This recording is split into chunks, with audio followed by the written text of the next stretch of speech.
Teleamazonas presenta 24 horas con Diana León.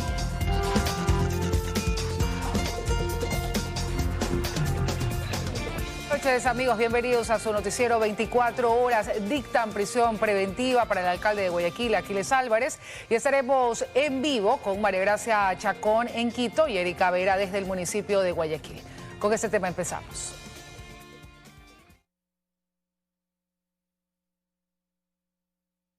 El juez Jairo García dictó prisión preventiva en el caso para el alcalde de Guayaquil, Aquiles Álvarez, sus hermanos y 2 personas más por el caso Goleada.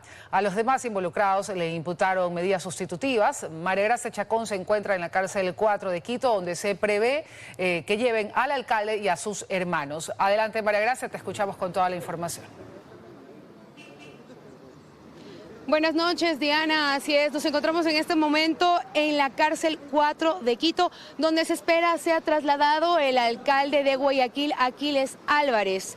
Nosotros estuvimos en horas de la tarde en el Complejo Judicial Norte y pudimos observar que el juez anticorrupción Jairo García dictaminó medidas cautelares, la prisión preventiva justamente a 5 personas, entre ellas el alcalde de Guayaquil, Aquiles Álvarez, sus 2 hermanos y 2 personas más. Las defensas de estas 5 personas solicitaron que ellos sean trasladados para resguardar su seguridad a esta prisión en la ciudad de Quito. Como podemos observar, hay bastante resguardo policial y militar en este centro de privación de libertad. Y nosotros también tenemos un equipo en el Complejo Judicial Norte que justamente se encuentra para comentarnos a qué hora es que salen estas 5 personas que tienen prisión preventiva dictaminada. En el siguiente reportaje le contamos más acerca de esta audiencia de formulación de cargos y la sentencia del juez Jairo García. Veamos.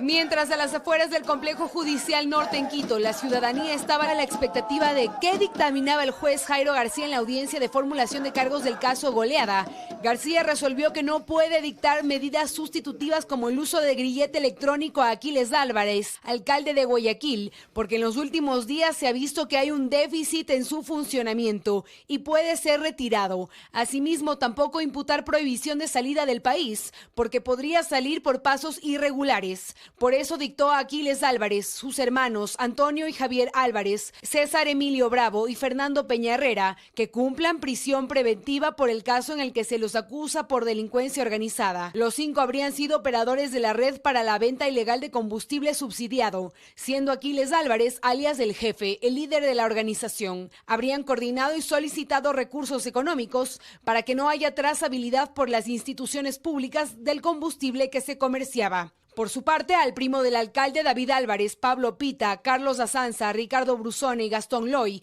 el juez les otorgó medidas sustitutivas. Su rol habría sido de colaboradores para buscar clientes en el sector naviero. Deberán presentarse 4 veces a la semana en fiscalía, de lunes a jueves, y tienen prohibición de salida del país. Efectivamente, uno de los indicios que se habían descubierto en base al informe de la policía es que se habrían realizado pagos no justificados. El juez ha determinado que acepta la tesis de la Fiscalía, en donde habrían coordinadores o las personas dentro del jerárquicamente los que están más arriba, habrían colaboradores. Además, el juez también dispuso el congelamiento de cuentas de estos 10 involucrados. Pedro Hidalgo, por ser de tercera edad, deberá utilizar grillete electrónico y presentarse en la Fiscalía de Guayas 4 veces por semana. Además, el Servicio Nacional de Atención Integral a Personas Adultas Privadas de la Libertad deberá analizar si es posible imputar arresto domiciliario como solicitó Fiscalía. Narrativa de que serían actividades que se realizaron 2018, 2019, 2021, que existe una venta irregular de hidrocarburos e incluso se habló en la audiencia el día de hoy de un tema de defraudación tributaria. Sí, en algún momento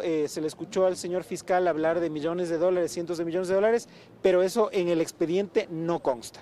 Al conocer la resolución del juez García, la defensa de los hermanos Álvarez declaró que apela a la decisión de manera oral y que este jueves hará la presentación formal. Asimismo, el correísmo que se encontraba a las afueras del complejo judicial no se hizo esperar y reaccionó ante la decisión de que el alcalde de Guayaquil sea encarcelado y esté involucrado una vez más en un proceso penal. Estamos aquí evidentemente por expresar un voto de respaldo al alcalde de Guayaquil. A todos ciudadanos se les debe garantizar la presunción de inocencia. Esto es claramente un abuso de poder, un abuso de la justicia. Se está persiguiendo a Aquiles Álvarez, que es el principal opositor al gobierno de turno. Así, la instrucción fiscal del caso durará 90 días y podrán realizarse investigaciones durante 180 días, en los que se podrá involucrar a más personas, ya que según lo expuesto por Fiscalía y luego sustentado por el juez, hay varios alias que serían parte de la red de delincuencia organizada y que aún no son identificados.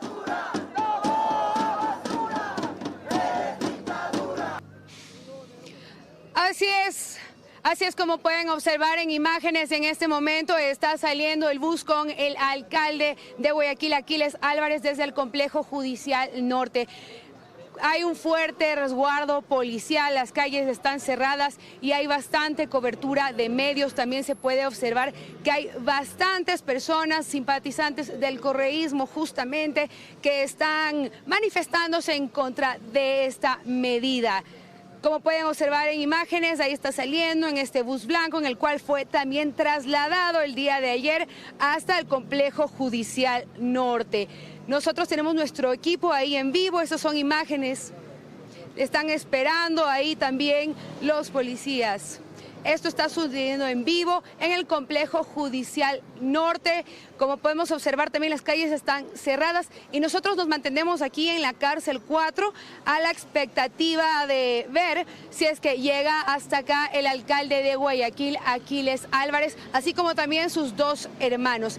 Este momento ya se está moviendo el bus con dirección hacia el centro penitenciario, donde va a ser trasladadas estas 5 personas. Ya está siendo abierto también la calle para que pueda dirigirse el bus hasta donde van a ser llevadas estas 5 personas. Están justamente en camino y nosotros vamos a estar a la espera de ver a dónde llega y quizá en un próximo enlace le comentemos a dónde va a llegar. Esa es la información que le tenemos a esta hora de la noche. Regresamos contigo, Diana, estudios. Buenas noches, María Gracia. Y mientras en Guayaquil, desde la alcaldía subrogante, se rechaza la prisión preventiva del alcalde y se convoca una marcha pacífica. Erika Vera, desde los exteriores del municipio, nos tiene más detalles de esta noticia. Erika.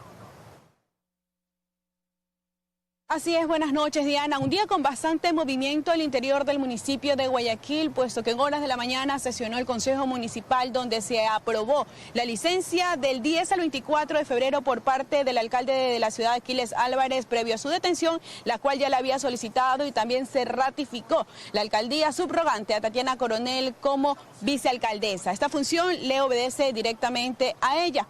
Mientras que en hora de la tarde, tras conocer el dictamen del juez que emite una orden de prisión hacia el alcalde de la ciudad y 2 funcionarios de la entidad municipal, la alcaldesa subrogante Tatiana Coronel rechazó absolutamente esta decisión y mencionó que todos los servicios del ente municipal van a continuar tal como ya lo tenía planificado previamente. Escuchamos las declaraciones.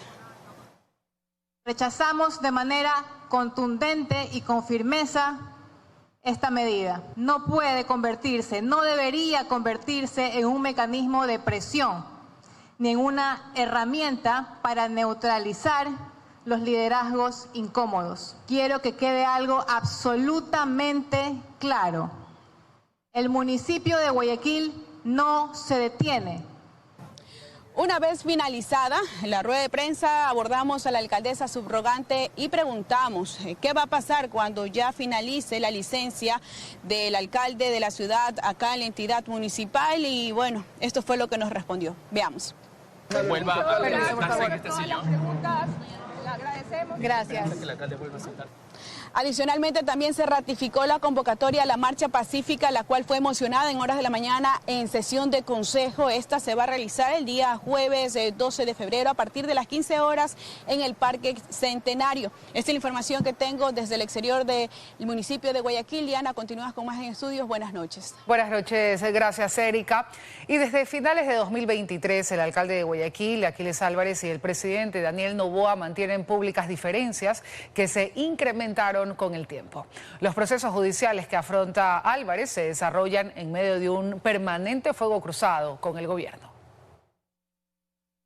Octubre de 2023, Aquiles Álvarez tenía casi 5 meses al frente de la alcaldía a la que llegó con el auspicio del correísmo y a la sesión solemne invitó a Luisa González para entonces ya en segunda vuelta. Invitó también a Daniel Noboa pero no asistió. Álvarez reprochaba públicamente al entonces candidato. Gracias Luisa por venir, una pena que Daniel no haya venido, no lo iba a decir, pero aquí al frente incluso a mí me parece una falta de respeto que en estos 203 años de independencia de Guayaquil hayan hecho un evento con la militancia de ellos y eso no se puede permitir. Se considera este el inicio, al menos en lo público, de una confrontación entre Aquiles Álvarez y Daniel Noboa que no se quedó en lo personal, que trascendió a sus funciones. En la silla presidencial, en el sillón de Olmedo. No tardó en manifestarse en eventos puntuales como el retiro de competencias para la construcción del quinto puente, el conflicto en materia ambiental para la construcción de obras en Guayaquil, la disputa por la administración del Parque Los Amanes, las críticas de ambos lados en torno a la gestión de la crisis de seguridad. Un punto de inflexión, la denuncia por presunto tráfico de combustibles que presentó la Agencia de Regulación y Control de Hidrocarburos, entidad gubernamental, en contra de Álvarez y su entorno familiar y empresarial. Fue en julio de 2024, el mismo mes en el que el presidente Noboa se refería al tema sin nombrarlo. Nosotros estamos aquí para servir al pueblo, no estamos aquí para enriquecernos, gracias a Dios. Eso de ahí pues yo ya cumplí con todas mis metas económicas de vida. Ahora estoy aquí para servir, gracias a Dios me lo he ganado trabajando, no como otros pillos que pues lo que han hecho es contrabandear combustible. A inicios de 2025 en campaña las diferencias fueron aún mayores. En marzo, ARCSA cerraba un restaurante de la familia Álvarez y el municipio clausuraba las oficinas de ARCSA en el Parque Los Amanes y además una imprenta de la familia Noboa. Era la segunda vuelta. Álvarez apoyó de nuevo a Luisa González. Tras su derrota, el alcalde reconoció los resultados, llamó a un diálogo, duró poco. 2025 transcurrió entre reiterados impases del alcalde de Guayaquil con funcionarios del gobierno. Con Sercop más de uno, pues la entidad ha detenido procesos de contratación del municipio por presuntas irregularidades. A la par, acusaciones de ida y vuelta que han ido subiendo drásticamente de tono.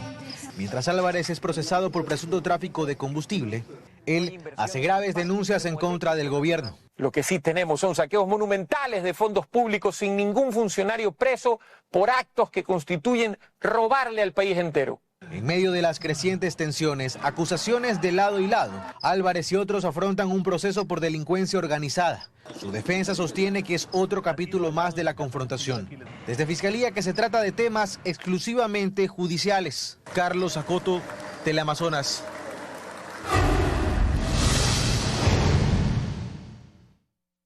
Fuego cruzado en Imbabura, el ejército ecuatoriano se enfrentó este miércoles al grupo irregular armado Frente Oliver Sinisterra en la parroquia de Buenos Aires, cantón Urcuquí. El resultado fue el desmantelamiento del campamento y la incautación de sacos de material aurífero listos para procesarlos.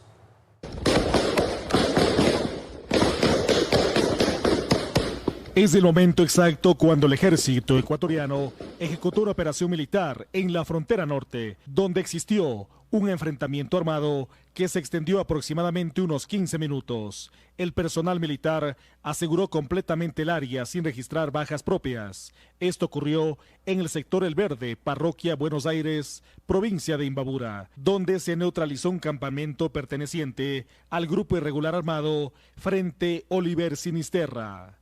Como resultado de la operación, se decomisaron 276 municiones calibre 7.62 milímetros, 10 cartuchos calibre 12, una trompetilla para fusil, 7 radios de comunicación, 15 prendas de vestir, 3 cuadernos con información doctrinaria e inteligencia del grupo irregular, abastecimiento logístico para aproximadamente 30 días, material minero, entre otros.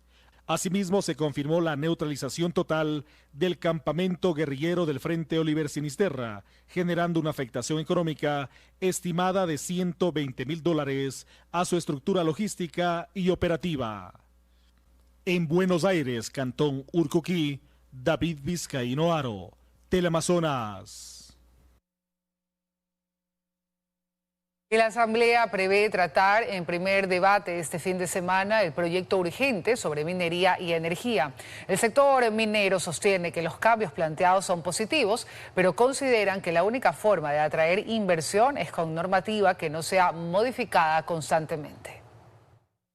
El Pleno de la Asamblea podría conocer este fin de semana el informe para primer debate de la Comisión de Desarrollo Económico respecto del proyecto económico urgente enviado por el Ejecutivo sobre el fortalecimiento de los sectores minero y energético. Desde el sector minero consideran que los cambios propuestos generan mayor estabilidad. Todas las inversiones a gran escala requieren una seguridad jurídica. La nueva ley en la que se está trabajando tiene dos factores fundamentales. Primero, la autonomía energética en el sector minero, que es un elemento de seguridad porque consolida la parte energética dentro del título habilitante minero. Y en el segundo caso crea una figura que se conoce como el clúster minero, que precisamente es un conglomerado en el cual la mayor parte de los elementos fundamentales de una mina, como son la parte logística, de transporte, de combustible, la infraestructura vial, inclusive la parte de explosivos y la seguridad militar, se conglomeran en un solo sitio para ver ya no una mina como un centro de extracción de minerales, sino como un nodo logístico y de producción a gran escala. El Ministerio de Ambiente y Energía sostiene que la normativa, si bien agilita procesos, no reduce los controles. De allí que la expectativa es que Ecuador pueda tener al menos 6 minas nuevas en operación hasta 2030. 10% del territorio ecuatoriano está explotado, nada más. Tenemos todavía un 90% para tener inversión extranjera. Destacan que Ecuador debe buscar todos los mecanismos para combatir la minería ilegal, que pone en riesgo a un sector que en 2025 produjo 3.500 millones de dólares en exportaciones y 1.400 millones en contribución fiscal. De más de 200 empresas formales en Chile, y el tema de la minería ilegal es marginal. Y es un trabajo que se ha desarrollado no en el corto plazo, sino que es un trabajo que se ha desarrollado con las comunidades. Nuestro proyecto, la expectativa en la etapa de construcción, estamos hablando de alrededor de 600 plazas de empleo directo. Por ahora el sector se prepara para la Expo Minas 2026, que se llevará a cabo en mayo y que se convierte en una ventana para que el mundo mire a Ecuador como un lugar con potencial minero. Belén Merizalde, Teleamazonas.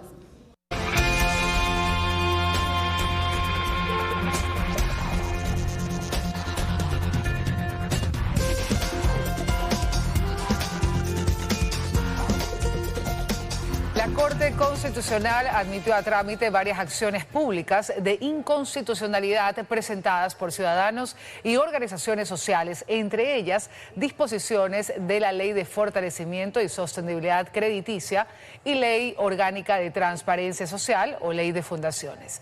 La admisión de estas causas no implica un pronunciamiento sobre el fondo, sino que confirma que las demandas cumplen con los requisitos formales y constitucionales necesarios para ser analizadas. Y los gobiernos parroquiales se quedarán fuera del contenido del proyecto de ley económico urgente que se tramita en la Asamblea como económico urgente. La Comisión de Desarrollo Económico tomó la decisión de que esta propuesta solo regule el gasto de los municipios y prefecturas. Los representantes de los gobiernos parroquiales entregaron sus aportes en la Comisión de Desarrollo Económico de la Asamblea para la construcción del informe para primer debate del proyecto de ley para el fortalecimiento de los gobiernos autónomos descentralizados, urgente en materia económica. La mesa legislativa decidió dejar fuera del proyecto a este nivel de gobierno, debido a que su presupuesto es pequeño y cumplir con la asignación del 70% para obra pública es complicado. Se ha tratado de dejar afuera a los gobiernos parroquiales, teniendo en cuenta la idea base es el tema de presupuesto, ¿no? Es muchísimo más difícil controlar a un gobierno autónomo, a un gobierno parroquial, que a un municipal. La realidad y las necesidades en las parroquias del país son muy distintas. Por ello, según el director ejecutivo de Conagopara y el presidente de esa organización, el presupuesto debe ser priorizado para cubrir las primeras necesidades. Asegura que este proyecto de ley debe tener otro enfoque para las parroquias. Porque la estructura mínima de un gobierno parroquial se mantiene al año con $81.000 y el 76% de los gobiernos parroquiales reciben menos de $274.000 al año. Entonces era imposible cumplir con esta regla fiscal. Porque nosotros percibimos simplemente del pastel entero del 100% del modelo de equidad, el 6% para los 824 gobiernos parroquiales. En el informe para primer debate que será aprobado el jueves en la comisión, se plantea la posibilidad de incorporar una excepción para los municipios, es decir, establecer criterios en los que los gobiernos autónomos locales puedan modificar esos presupuestos. Porque pueden haber proyectos especiales dentro de los municipios o GATS que en este caso pues quieran justamente por un tema especial realizar un gasto de inversión en ciertos temas puntuales. Yo creo que eso hay que garantizarlo e incluir una excepción de cómo vino originalmente el proyecto.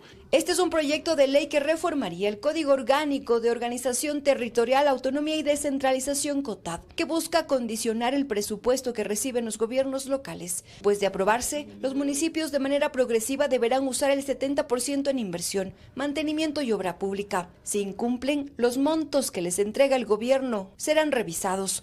El gasto será sometido a control ciudadano, propone el proyecto de ley. En Quito, Karen Aro, Teleamazonas. Y Ecuador exportó en 2025 más camarón que petróleo.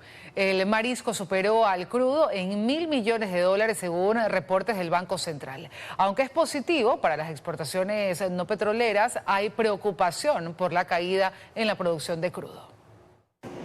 El camarón se convirtió en la estrella de las exportaciones ecuatorianas durante 2025 y busca seguir conquistando mercados en este año. Así lo dio a conocer la ministra de Economía, Saría Moya, durante su participación en la Conferencia para Economías de Mercados Emergentes en Emiratos Árabes Unidos. En este momento estamos exportando más camarón que petróleo, alrededor de 1.000 millones. Esto era impensable en Ecuador hace algunos años. Y las cifras del Banco Central así lo confirman. Entre enero y noviembre de 2025, las exportaciones de camarón sumaron $7.685 millones, mientras que las exportaciones petroleras, que eran tradicionalmente el motor de la economía nacional, registraron 6.494 millones. Hubo un crecimiento en volumen aproximadamente del 15%. Eso nos ubica definitivamente como el producto más representativo de la oferta exportable ecuatoriana. 290.000 familias dependen, ya sea directa o indirectamente, de la actividad camaronera. Nosotros estamos diversificando nuestras industrias y los productos de nuestras exportaciones. Cuando pensabas en Ecuador, piensas en petróleo y la dependencia de las exportaciones petroleras, pero estamos apuntando a crecer en la industria no petrolera. Y aunque es positivo para el sector exportador que se diversifiquen los productos, en el lado petrolero hay preocupación. Son empresas privadas las que producen el camarón. Lo que produce el petróleo es para el Estado. Ese dinero entra directamente a las arcas del Estado. El informe general de la OPEP asevera que vamos a llegar este año a consumir al día 106.7 millones de barriles de crudo. No podemos desmerecer lo que realmente el crudo significa para el Ecuador, la dolarización, la columna vertebral de la economía. Pero el sector petrolero no logra alcanzar los 550.000 barriles diarios que era la meta. El día de hoy cayeron 5.200 barriles. Eso hace que en este momento estemos produciendo en Petroecuador 363.000 barriles, que no ha habido gestión ejecutable de proyectos petroleros que permitan justamente que se incremente la producción, que se reverse una declinación tan fuerte que solo se ve en países en conflicto armado externo. Y a la falta de producción se suman los nulos procesos de exploración que acortan cada vez más el horizonte petrolero en el país. Belén Merizalde, Teleamazonas. Y en el centro de Guayaquil, cerca de 300 bomberos continúan combatiendo las llamas en el edificio multicomercio. La parte frontal y trasera de la estructura colapsaron tras más de 12 horas de incendio. Carlos Acoto está en el punto y tú nos tienes toda la información de última hora. Carlos. ¿Qué tal, Diana? Sí, en efecto, son ya 13 horas y media desde que empezó este incendio aquí en el centro de Guayaquil, en las instalaciones del multicomercio, un edificio que fue inaugurado a finales de los 80. Pero lo que empezó como un incendio terminó con el colapso estructural de parte de la losa baja de esta infraestructura y de toda la torre, una de ellas. Otras en este momento están evacuadas, pero dentro todavía hay llamas. La emergencia es tal que el Cuerpo de Bomberos ha movilizado a todas sus unidades y aún con ellas no se dan abasto y por eso han venido unidades del Cuerpo de Bomberos de otros cantones. A esta hora el Cuerpo de Bomberos continúa en los trabajos para intentar sofocar las llamas. Cae una fuerte lluvia acá en el puerto principal, como intentando ayudar la labor incansable del Cuerpo de Bomberos, que como decíamos ya tiene más de 13 horas y media en estas labores y usted puede ver en imágenes que las llamas pues se pueden continuar divisando en la parte baja, en la zona media de la losa del multicomercio, pero también en las torres. Para que se hagan una idea, esta es una zona mixta. Hay estacionamientos, hay bodegas, hay locales comerciales. En las torres hay oficinas, departamentos y otras bodegas más. El incendio empezó a las 7:30 de la mañana aproximadamente, y a la 1 de la tarde se asumió que el incendio había sido liquidado. Sin embargo, a eso de las 4:30 de la tarde se volvió a activar, generando alarma en la zona. Tenemos que ser claros al decir que una de las torres ha colapsado en el momento en el que las personas que ahí se encontraban fueron evacuadas por precaución. También en una cuadra a la redonda se han evacuado locales comerciales, oficinas, también departamentos y viviendas. La zona está al momento totalmente acordonada, pero nosotros hemos estado cubriendo el desarrollo de la noticia desde tempranas horas de este miércoles y les hemos preparado un reportaje al respecto. Veamos. Es de no creer. Las llamas no han dado tregua y las labores para combatir este incendio registrado en el edificio multicomercio ubicado en las calles Cuenca y Eloy Alfaro en el centro de Guayaquil, sector de la Bahía, se agravó durante el mediodía de este miércoles 11 de febrero. Este video fue grabado pasado de las 4 de la tarde y evidencia el momento en el que una parte de la estructura en llamas colapsa. ¡Se cae, se cae! Se trata de la parte de atrás de la edificación, donde funcionaba la bodega del edificio multicomercio que terminó cediendo por las incesantes llamas. Estos edificios han tenido estructura metálica por debajo, estructura metálica que estaba metida entre todas las bodegas.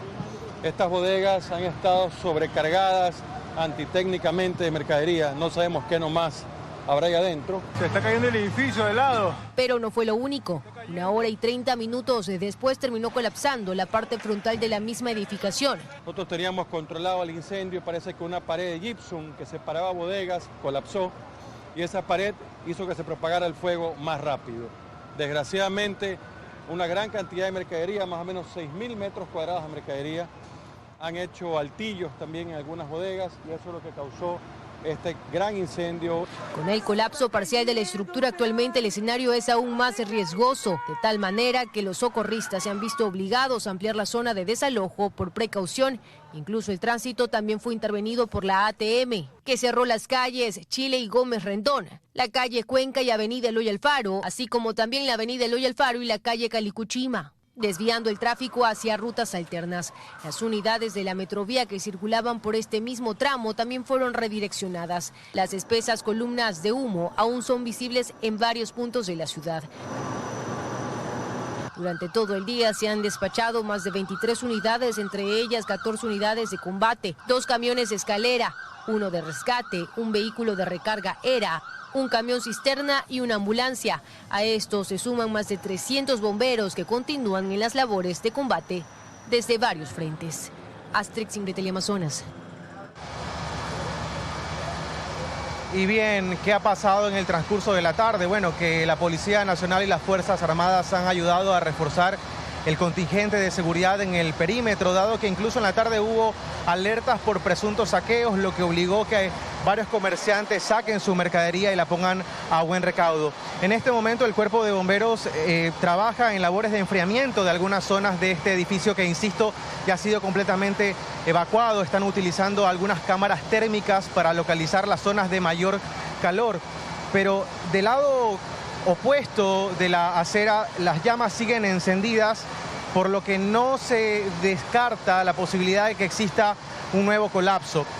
También contarles que hemos visto la solidaridad de la gente con el Cuerpo de Bomberos, que se han acercado a darles una botella de agua, un poco de comida para poder respaldar esta incansable labor. La emergencia continúa al momento y, como decimos, ya son más de 3 horas y media de trabajo. Con esta información nos vamos a un corte y regresamos con más información.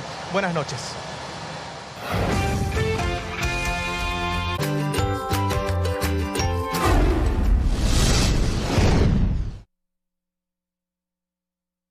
El fenómeno de la migración sigue dejando huellas profundas en Tungurahua. Allí, al menos 3 parroquias registran un alto índice de despoblación, perdiendo mano de obra joven y disminuyendo la agricultura. Hacemos contacto con nuestra compañera Michelle Villasís. Adelante, Michelle. Buenas noches. Efectivamente, en Tungurahua son 3 las parroquias que enfrentan con mayor fuerza el fenómeno de la migración. Estas son Ambatillo, Quizapincha y Pasa. Estuvimos en una de ellas, donde cerca del 60% de la población es adulta mayor. La falta de empleo ha obligado a los jóvenes a migrar, dejando en riesgo saberes ancestrales y la producción agrícola. Aquí les traemos las historias. Esto es Ambatillo, un cantón de apenas 12 kilómetros cuadrados a 30 minutos al noroccidente de Ambato. Desde que uno llega, el paisaje verde contrasta con una realidad evidente. Cada vez hay menos habitantes. En los últimos 10 años, más de 300 familias migraron. Contábamos con 6.500 habitantes que se registraron aquí dentro de nuestra parroquia. En nuestra comunidad migraron 900 personas directamente a Estados Unidos, porque las personas migraron por la economía prácticamente. Recorrer sus calles es encontrar casas abandonadas y terrenos sin sembrar. Y solo el silencio se rompe por las conversaciones de los adultos mayores. Bueno, nuestros adultos mayores son quienes ellos han estado siempre labrando la tierra, ¿no? Pero la juventud actual se está olvidando un poco de la tierra. Acompañamos a las hermanas López. Ambas superan los 80 años, pero conservan una lucidez admirable. Sus hijos y nietos migraron a otras ciudades buscando un futuro mejor. Hoy solo se tienen entre ellas. Yo de chiquita, así de guambrita, íbamos donde las amigas los lunes a pelar cuya, a hacer la comida. Pues antes eran terrenos, nunca había botado los terrenos como ahora, todo sembrado. Papas, maíces, habas, ocas, todo era ese tiempo. Y es que la migración no solo redujo la población, también transformó la dinámica productiva. Con menos habitantes son principalmente mujeres y adultos mayores quienes sostienen la agricultura. Mi familia se fue, mis hijos, un hijo y su familia están en Canadá, una hija está con su familia igual en Estados Unidos. ¿Por qué tomaron la decisión de salir de acá? Porque no hay fuentes de trabajo, no hay dinero que alcance para sostener a la familia. Al preguntarles sobre quién continuará con el trabajo del campo, si la población sigue disminuyendo, recibimos una respuesta de resignación. Ya lo que quedó, ya que más, porque nosotros ya no podemos trabajar porque vivimos ya enfermos. Nos vamos de Ambatillo llevándonos el cariño de su gente que solo pide oportunidad para que sus tierras se vuelvan fértiles. Tras las recientes deportaciones en Estados Unidos, se tiene el registro que apenas 15 familias han retornado a la zona, por lo que ahora la autoridad está activando programas de apoyo productivo y acompañamiento social para que no suceda un nuevo fenómeno migratorio. Es lo que tenemos a esta hora desde Ambato. Regreso a estudios. Buenas noches.